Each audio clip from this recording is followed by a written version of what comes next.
Welcome everyone to this, the final in the series of walks around the Churn Valley at the parish of Cowley, where Margaret and I live. It's one of the smaller of the parishes in the Churn Valley benefice. And as I often say, it's a good idea, even in a small parish, to take an ordnance survey map along with you rather than relying on the little booklet which I've written. This is the shortest of all the walks in the Churn Valley.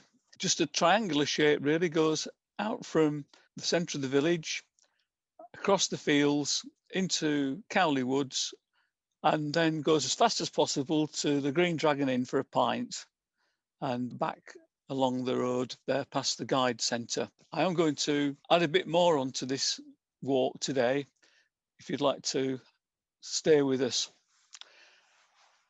So this is the basic walk, 1.5 miles, vertical range of only about 75 feet. Very pleasant sort of thing you can do in just about any weather conditions. But as you can see there, I've mentioned that with the recent merger of Cobali and Cowley into a single ecclesiastical parish, a loop has been added onto the north side of the village, which extends the route by another 2.5 miles, making 4 miles in total. And we'll come to that a bit later on. So there aren't that many public facilities in Cowley village, but there is a post box, and it seems to me that's a good place to park the car, somewhere around there. The route then heads off towards the guide centre and the Green Dragon pub, which are signed. Just recently in the winter months, this next 50 or 100 yards of the lane has been filling up with water, rainwater, so hopefully the council will come and clear that before much longer. Several of us have been writing in about it. The lane continues and there are views across to Cowley Manor on the left, but there's a little stile just coming into view now on the right side there. I've circled it over the stile, and I think this is one of the stiles where there's a geocache, and then across a meadow in springtime with lots of wildflowers. At the other end, there's a glimpse there of Cowley Manor in the distance. We obviously picked a good day to take this picture. And then a lane continues, somewhat overgrown. This isn't the sort of place to be driving and meet a car coming the opposite way. You might actually have to reverse for something like 1/4 mile. But it is a beautiful lane. And I particularly enjoy the view when you break out of the woodland and look across the valley there to Cowley Woods. And in my previous walk, I described going through a fire break in the trees there, which takes you up to Elkstone. Anyway, nip across the stile and into the woods. Well, just a few weeks ago, the foresters had been having a wonderful time, and the route was somewhat obstructed. 1 or 2 neighbours wrote in about this, and foresters fairly quickly dealt with that debris and made a way down through the woods, past the pond to the Green Dragon. And in the springtime, as I say, the bluebells are out, and it's a rather blissful place to be. Very nice to get to the Green Dragon, which has been opened in between the lockdown periods, and they've diversified a little bit, and now what used to be the function room has been turned into a rather nice country store. And Margaret and I sometimes go down there and sit at the back and enjoy a coffee. From the Green Dragon, the lane turns back towards Cowley, and there's a dip in the road. Once or twice I've got caught out here driving along and suddenly finding cyclists or horse riders in the bottom, the dip there. And it's quite difficult in the shade. You sometimes come upon them and have to just have that in mind. Slightly uphill, and then arriving at the Deer Park guiding headquarters for the whole of Gloucestershire. Fantastic resource for them, and very kindly we rent out the central hall which they have there for our PCC meetings and other events associated with the church. I think it was last year they celebrated 50 years of girl guiding in Cowley. Just a little bit further along the lane, there's a view across the grounds of Cowley Manor to a lake, which doesn't look like a lake because it's got green algae on top of it. And every so often, the owner of Cowley Manor arrives by helicopter. Maybe that's the sort of view he sees just before landing. And there, as you can see on the right, is the parish church of St Mary the Virgin, which we're going to have a look into in a moment. Here we are, arriving back at the post box, which was the start of our triangular shaped route. Just around the corner to the right there, tucked away under the vegetation, there's this sign towards the church. Through the gates, there is a one-way system for cars, but pedestrians can walk through there without any problem usually. Church tucked away there, and then through a hole in the hedge, the yew hedge, which looks as though it's been there a long time. That's the access route into this church. Again, we caught the church on a good day here for this picture. It's been here for a long time. In fact, there's evidence from a time team excavation about 8 years ago that there's been a Roman villa and there's some Christian symbols associated with the villa. So the Christian faith may well have been in Cowley for nearly 2,000 years. A friend of mine who's a medieval archaeologist visited a few years ago, and he noticed these two very large rocks on the way into the church, and there's two identical rocks jutting out on the other side of the building, and he has a theory that the church has a Saxon foundation. Here's the porch, which we decorated for VE Day earlier in the year. And just at the side of the porch, there's a very interesting inscription. I don't know if you can make it out, but it's the shape of a duck. And from a little bit of reading I've done, this is a mason's mark from a Mr. Ducklington of Chedworth. The interior of St Mary's is quite small and intimate and quite attractive for wedding couples who like to have that sort of close atmosphere. Right at the east end, there's a depiction of the Crucifixion, which is easily overlooked, but well worth gazing at for a while. The church, as I said earlier, is dedicated to Jesus' mother, the Blessed Virgin Mary. The church has had quite a lot of work done on it over the years, and two of the key players in this are Edward Hollingworth and Adrian Montague Smith, who did a lot of work, probably about 10 years ago now, I guess, on the church roof, applying for grants and managing the contractors. It was a £200,000 project, and we're going to be reaping the benefits of their efforts for many years to come.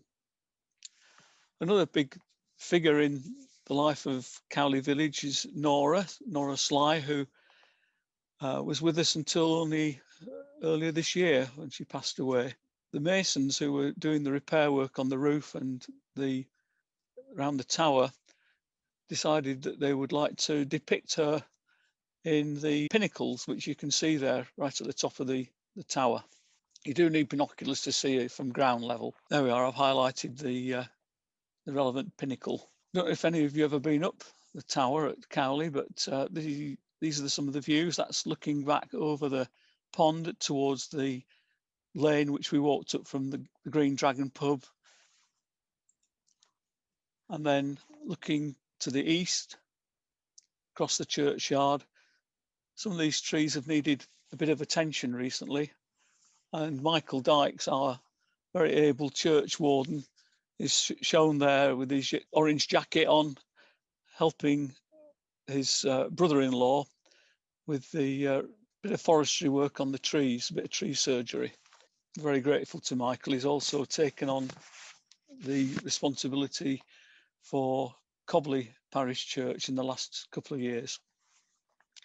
Jill Clark's our PCC secretary, and she's very able in other ways.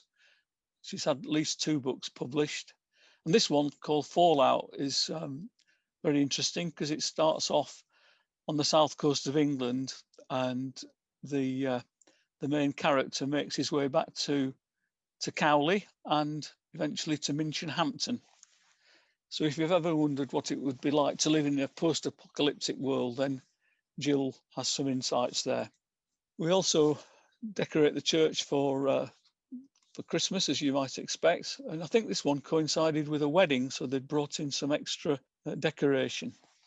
My daughter and grandson woke up that morning and asked his mum, "When am I going to be king?"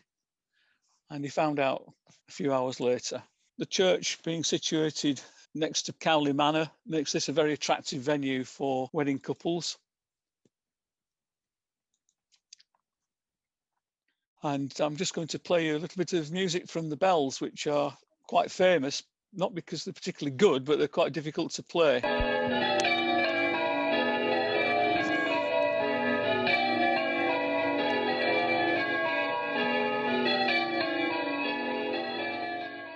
Always a joy to be helping couples at this important time in their lives. And obviously the income we receive from weddings helps to keep the church going. Jill and colleagues have been organising the village fete on an annual basis, except this year with the COVID-19 pandemic, we've not been able to do that, and our finances have taken a bit of a hit.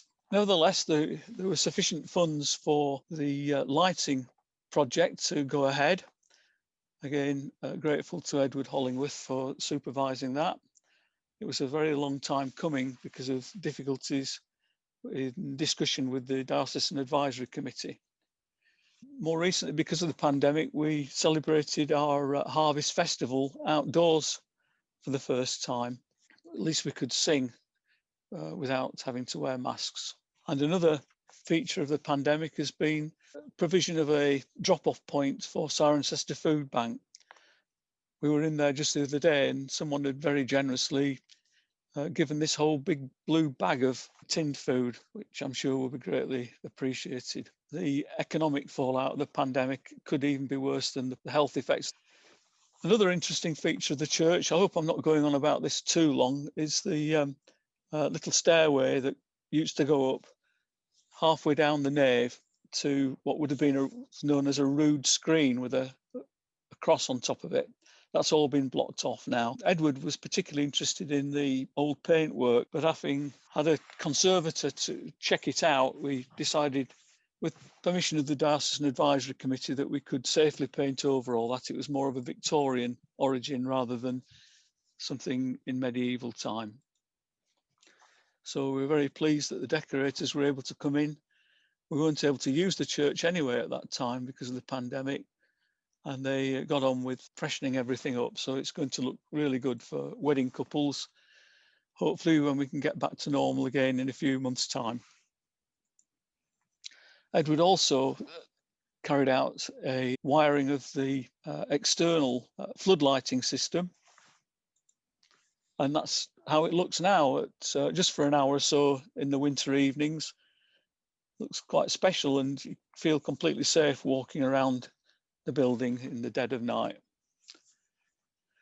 Margaret and I had some time on our hands during the pandemic, so we did a survey of the headstones and slabs in the churchyard, produced a survey, which you can see here. And there's probably 150, or maybe more than that, maybe I think I can see 167 graves locations. And then there's another 30 or so plots which are available for someone to reserve if they want to think ahead and have their own specific place to be laid to rest. Well, as I said earlier, the parishes of Cobali and Cowley were merged together a couple of years ago to form a single entity with a PCC covering this whole new area. Just a short distance away, there's a big project going on, construction project, the A417 missing link. I think it will be involving the demolition of the air balloon pub in due course. There's been quite a lot published about this on various websites. There's a slight concern that there could be some implications for Cowley village although I think the landscaping and the noise reduction measures will be quite effective. And here's an artist's impression of a green bridge, so-called. I think the Cotswold Way may be diverted away from the air balloon and across this green bridge. So the original walk around Cowley, which we described a few minutes ago, was only 1.5 miles. And now if you were to continue along the route that I'm going to describe, it's another couple of miles, 2.5 miles, and involves a vertical range of 270 feet. So most people can manage it. And there it's shown with the red dotted line. It goes off in the general direction of Cobali and then loops round past Cobbly Mill. So back to the familiar post box in Cowley, and setting off up through the village, the route swings round to the left, up past the old cross on the left, you can see there, and there's the old village school with the bell still in place.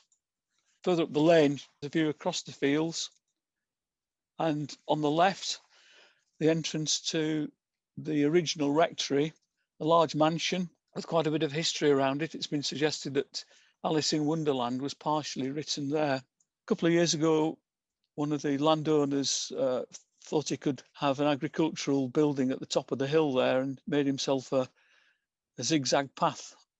But I think something went wrong with planning permission and it all had to be filled in again. Further up the village, there are some stables. And here's a picture that Jill's husband, Phil Clark, took some time ago. Very fortunate to be there just when a hot air balloon was passing over Cowley. The road then swings round to the right, and there's a little trough there for the horses, going back many years. A rather nice house on the left there, modern architecture. And then you come back to the lane, and straight across, there's a footpath that goes up that shallow depression where the horses are. The horses aren't always there, of course, but I realised after making this offering that there was a sign saying "Don't feed the horses," so take note of that. And then through a metal gate along the public footpath, there's nearly always sheep grazing in the fields there. Very pastoral scene. Here we are looking back towards Seven Springs, and Cheltenham would be just beyond the skyline. And then head towards the masts at Shab Hill, just across an open field, just to keep you orientated. That's where the masts are in relation to the rest of the landscape. And there's a gate. The path then becomes more distinct again, easier to follow. The path then goes gently down into the valley, the shallow valley. And Scots thistles. Very pleasant and secluded valley, this. I'm sure some of you will have walked here before. And then towards the bottom, instead of continuing up the valley, one swings round to the right to another metal gate, through the gate, and then immediately to the right, there's a track which goes along through the edge of the woodland to a gate. And then the dog walkers tend to go off up the hill there. Just managed to take a few pictures of these butterflies. I think the pictures here were taken in June or July this year.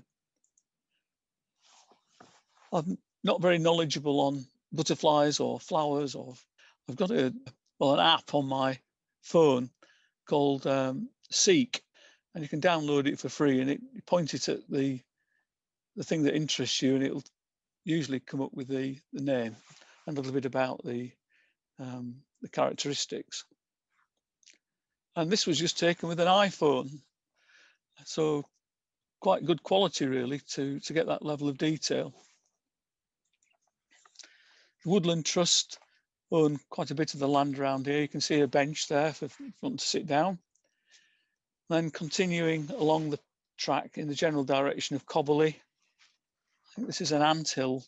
Very nice views out across the valley. I think these will be orchids. Not sure about that. and then you come to a junction with a restricted byway coming up from Cobali area.